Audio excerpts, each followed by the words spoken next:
So hi guys, माझं नाव आहे युक्ता। तर सकाळी उठलं की पाणी, सायंकाळ झालं की पाणी। आपल्या विदर्भामध्ये खूप सारा पाऊस येत आहे। पूर्ण पाण्याने वातावरण पूर्ण चिकचिक होऊन गेलं आणि पाणी आलं की अवनीची मजा असते, पाण्यामध्ये फिरायला भेटते तिला म्हणून।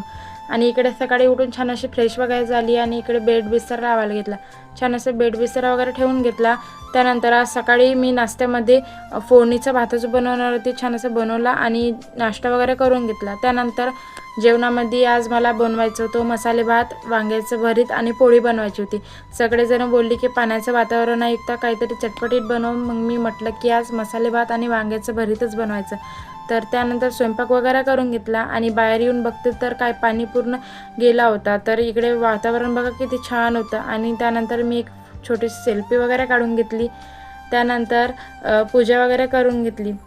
छान असं पूजा केली की घरात पण खूप पॉझिटिव्हिटी येते आणि मन पण खूप प्रसन्न वाटते आणि घरात पण खूप शांतता वाटते। त्यानंतर अशी पूजा करून घेतली। त्यानंतर इकडे पूर्वेश बोलला की चाचू बघ मी काय केलं। तर त्यांनी इंजेक्शनमध्ये झाड लावलं होतं। असं कोणी करू शकतं का? आमच्या घरी खूप कलाकार आहे, बघू शकता त्याचं झाड कसं लावलं त्यांनी। नंतर इकडे मी कपडे सुकत टाकत होती। तर इकडे असं कधी होऊ शकत नाही की मी कपडे सुकत टाकत असते आणि पाणी नाही आला। तर कधी पण तेच आलंय की मी कधी पण कपडे सुकत टाकत असते ना, तेव्हा पाणी येतेच। इकडे पण थोडा थोडा पाऊस सुरूच होता। त्यानंतर माझ्या घरी बघू शकता किती छान फ्लावर्स लागले, हळदी कुंकाचे झाड बोलतात त्याला, आणि किती मस्त फुलं लागले। हे हळदीचं झाड आणि वरती आहे ते कुंकूचं झाड। तर इकडे बघू शकता कुंकूच्या झाडाला पण खूप छान फुलं लागले। जेवण केलं त्यानंतर बघू शकता पूर्वेश काय बोलला मला।